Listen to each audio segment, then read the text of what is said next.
आज के रन का फंडा के एपिसोड में सबसे पहले अभी हमारे सामने दो लेटेस्ट आईपीओ ओपन हो रखे हैं, उसके रिलेटेड इंपॉर्टेंट पॉइंट्स को डिस्कस करते हैं। वहां पे मैं आपको एक आईपीओ के रिलेटेड क्रिटिकल पॉइंट है जो समझाना जरूरी है, उसे भी कवर कर लूंगा।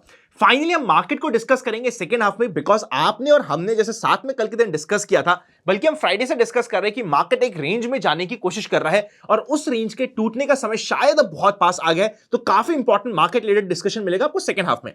पहले हम स्टार्ट करते हैं अभी के दिन पे आईपीओ जो ओपन हो रखे हैं उनसे। पहला आईपीओ है Exicom Telesystems Limited. As per sources grey market premium चल रहा है इस आईपीओ में 120% के ऊपर का, यानी कि ग्रे मार्केट प्रीमियम की मानी जाए तो 100% के ऊपर के लिस्टिंग गेन्स के चांसेस बन रहे हैं। मतलब आपको जितना भी पैसे का अलॉटमेंट मिलता है वो सीधा डबल होने के चांसेस हो रहे हैं, वो भी सिर्फ 4 दिन के अंदर। तो काफी इंटरेस्टिंग आईपीओ टू स्टडी होने वाला है। सब्सक्रिप्शन चेकआउट करोगे तो क्यूआईबी ऑलमोस्ट पहले दिन पे पूरा भर चुका है। एचएनआई बिग की कैटेगरी 15 गुना भरी है, 15 गुना से ज्यादा ही भरी है। अब इस 15 गुना का मतलब क्या हुआ? 15 गुना बढ़ने का मतलब यह हुआ कि हर 3 आदमी जो एचएनआई बिग में अप्लाई करेगा 10-10 लाख के ऊपर की एप्लीकेशन, उनमें से एक आदमी को मिल जाएगा 2 लाख का अलॉटमेंट। ये आज के दिन की प्रोबेबिलिटी बनी हुई है। अब टाइम गया है ये 15, और मैं कह रहा हूं कि 15 गुना जाने के बावजूद भी हर 3 आदमी में से एक आदमी को मिल जाएगा। ये कैसे हुआ? ध्यान से समझेगा, इंपॉर्टेंट कंसेप्ट है। एचएनआई बिग में आप अप्लाई करते हो 10 लाख की एप्लीकेशन, पर जैसे ही HNI big category over subscribe हो जाती है, वहां पे अलॉटमेंट मिलता है आपको एचएनआई स्मॉल कैटेगरी के जितना ही, जो रफली 2 लाख के आसपास का होता है। मतलब आप अप्लाई करते हो 10 लाख का, पर आपको अलॉटमेंट मिलेगा मैक्सिमम किसी भी आदमी को 2 लाख का, 1/5 अलॉटमेंट मिलता है। इसीलिए जितनों ने भी यहां पे अप्लाई किया, सपोज करते हैं 15 गुना आदमी ऑलरेडी अप्लाई कर चुके हैं, डिवाइड बाय 5 करोगे, क्योंकि ऑलरेडी जितना उनको अलॉटमेंट मिलेगा, जितना उन्होंने अप्लाई करा है उसका 150 मिलेगा, तो उनकी प्रोबेबिलिटी भी 1/5 हो जाएगी, यानी कि हर 3 आदमी से एक आदमी को यहां पे अलॉटमेंट मिलने के चांसेस बने हुए हैं। एचएनआई स्मॉल कैटेगरी पहले ही दिन पे 20 गुना से ज्यादा ओवर सब्सक्राइब हो चुका है, मतलब 20 में से एक आदमी को मिलेगा, प्रोबेबिलिटी बहुत कम है। और रिटेल कैटेगरी 25 गुना से ज्यादा ओवर सब्सक्राइब हो चुकी है, मतलब हर 25 आदमी में से एक आदमी को मिलेगा। ये आज की प्रोबेबिलिटी चल रही है। नेक्स्ट सेकेंड आईपीओ जो हम डिस्कस करेंगे उसका नाम है प्लैटिनम इंडस्ट्रीज के आईपीओ के बारे में। यहां पे अगर आप सब्सक्रिप्शन चेकआउट करोगे तो क्यूआईबी आपको अभी तक कोई रिस्पांस नहीं मिला है। एचएनआई बिग की कैटेगरी ऑलमोस्ट 10 गुना के आसपास सब्सक्राइब हो गई है। अगर मैं 10 गुना मानता हूं तो मतलब हर 2 आदमी में से एक आदमी को आज के दिन के स्टेटस के हिसाब से अलॉटमेंट मिलने की प्रोबेबिलिटी है। एचएनआई स्मॉल कैटेगरी 16 गुना से ज्यादा ओवर सब्सक्राइब हो गई है, और रिटेल कैटेगरी भी रफली 10 गुना से ज्यादा ओवर सब्सक्राइब हो चुकी है। तो दोनों ही आईपीओ काफी ज्यादा हॉट हो रखे हैं। अगर हम प्लैटिनम इंडस्ट्रीज के आईपीओ की बात करें तो यहां पे as per sources grey market premium चल रहा है रफली 50% के आसपास का, यानी कि यहां पे 50% के लिस्टिंग इनकी एक्सपेक्टेशंस बनी हुई है। देखिए, ऐसे आईपीओ में अगर आप चाहते हो कि आपको अलॉटमेंट मिले, सिर्फ एक तरीका है, वो ये कि आप अपने हर एक फैमिली मेंबर के नाम से अपने पैसे को डिवाइड करें और मल्टीपल नाम से अप्लाई करने की कोशिश करें। जब आप अच्छे आईपीओ में मल्टीपल नाम से रेगुलरली अप्लाई करोगे, तभी आपके यहां पे अलॉटमेंट के चांसेस बढ़ते हैं और आपको अलॉटमेंट मिल जाता है। अगर अभी तक आपके पास डीमैट अकाउंट नहीं है तो फ्री डीमैट अकाउंट ओपनिंग्स आपको डिस्क्रिप्शन और पिन कमेंट में मिल जाएंगे। जब आप मल्टीपल नाम पे खोलते हो तब आपकी प्रोबेबिलिटी हाई रहती है। कई बार आपको एचएनआई और माइनर के केस में डीमैट अकाउंट ओपन करने में दिक्कत आ सकती है, तो मैंने हमारी ही टीम का एक हेल्पलाइन नंबर दे रखा है जो डिस्क्रिप्शन आपको मिल जाएगा। वहां पे जाके आप कनेक्ट करेंगे तो हमारी टीम आपको पर्सनली हेल्प करने की कोशिश करेगी कि आप एचयूएफ का या फिर माइनर का अकाउंट कैसे खोल पाओगे। उसका प्रोसेस थोड़ा फिजिकल होता है और थोड़ा लंबा होता है, आपको मदद पूरी मिल जाएगी। थोड़ा टाइम जरूर दे देना टीम को। अब हम चलते हैं कल की मार्केट की एक्सपेक्टेशंस के ऊपर। जनरल मार्केट ट्रेंड अभी भी अप ट्रेंड में है। पुट कॉल रेशो अब आपको बिल्कुल भी नहीं देखना चाहिए, क्योंकि पुट कॉल रेशो अब आपको बहुत धोखा दे सकता है। एफआईज और डीआईज का डेटा चेकआउट करोगे तो 26 फेब को दोनों ने ही मामूली सेलिंग करी थी, ज्यादा फर्क नहीं पड़ रहा।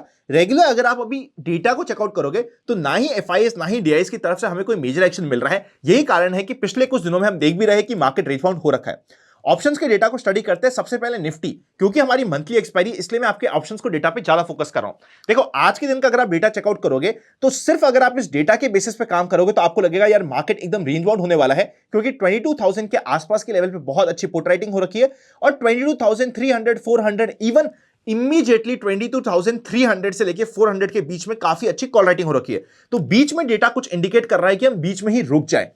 मैं आपको सिंपल से ये बात कह रहा हूं, फ्राइडे से हमने एक्सपेक्ट किया था कि मार्केट थोड़ा रेंज बाउंड होगा, फ्राइडे रेंज बाउंड रहा, मंडे रेंज बाउंड रहा, आज भी हमने कल के दिन एक्सपेक्ट किया था कि रेंज बाउंड रहेगा। डेटा हमें अभी भी कह रहा है ऑप्शंस का कि कल भी रेंज बाउंड रहेगा, पर यही मौका होता है जहां पे अगर ये रेंज बाउंड मार्केट निकला तो आपको ब्लास्टिंग मूव देगा और सिर्फ 2-3 दिन में ही दे देगा। मतलब ये कि यहां पे भी आपको ऑप्शंस में लग रहा है कि मार्केट एकदम रेंज बाउंड रहेगा। इधर आप इंडेक्स में भी चेकआउट करोगे तो आपको लगेगा यार मार्केट रेंज बाउंड रहने के चांसेस है। बैंक निफ्टी भी चेकआउट करोगे तो आपको लगेगा यार ठीक है मार्केट थोड़ा बहुत टाइम पास कर रहा है, रेंज बाउंड रहने के चांसेस बने हुए हैं। पर डेटा कई बार धोखा दे जाता है, स्पेशली एक्सपायरी के पास, तो अकॉर्डिंगली चीजों को देखिएगा। यहां पे भी आप देखोगे तो स्पेशली आपको दिख रहा है इमीडिएटली आपको 47,000 के लेवल बहुत कॉल राइटिंग हो रखी है, और नीचे की साइड आप देखोगे तो 46,000 और 45,000 पे तो बहुत अच्छी पुट राइटिंग हो रखी है। तो आपको लग सकता है कि मार्केट इसी रेंज में रहेगा और 1000 पॉइंट में पूरा जिगजैग करते हुए निकल जाएगा।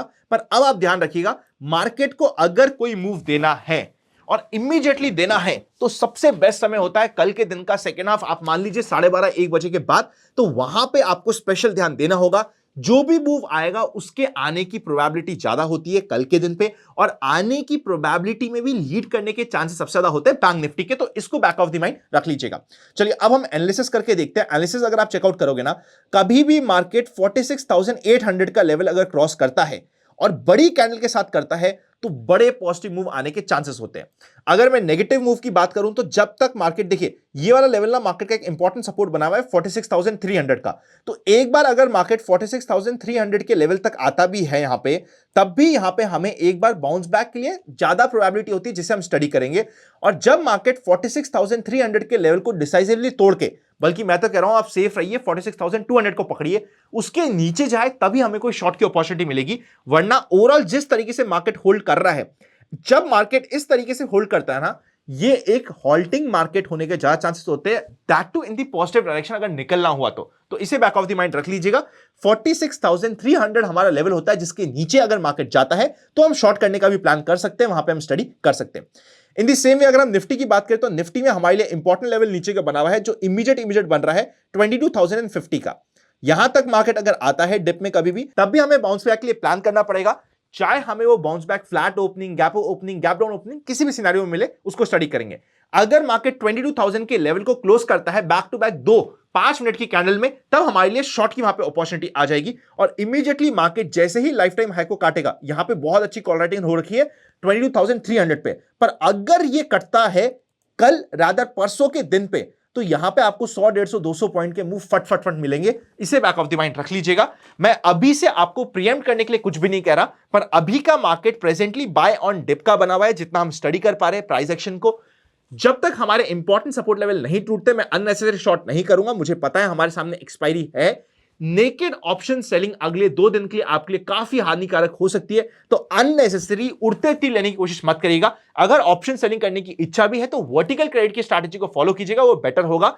जो हम दोनों साइड के प्रीमियम ईट करने वाली स्ट्रैटेजी को यूजुअली यूज करते हैं एक्सपायरी पे, मैं पर्सनली कल और परसों के दिन पे ये यूज नहीं करूंगा। इवन तो प्रोबेबिलिटी अभी भी है 40-45% की कि मार्केट साइडवेज ही रह जाए, पर क्योंकि मेरे पास यहां पे डायरेक्शनल मूव आया तो काफी स्ट्रांग आने की प्रोबेबिलिटी ज्यादा बन रही है, तो इसीलिए मैं वो रिस्क लेने के लिए पर्सनली रेडी नहीं हूं। मैंने पर्सनली अपना माइंडसेट क्या बन रहा था वो आपके साथ शेयर कर दिया है। लगे यूजफुल तो इस वीडियो को लाइक कर दीजिएगा। साथ ही साथ अभी आपकी स्क्रीन पे एक इंपॉर्टेंट वीडियो आ रहा है टर्म इंश्योरेंस के रिलेटेड, चेकआउट करना मत भूलिएगा। सी यू वेरी सून।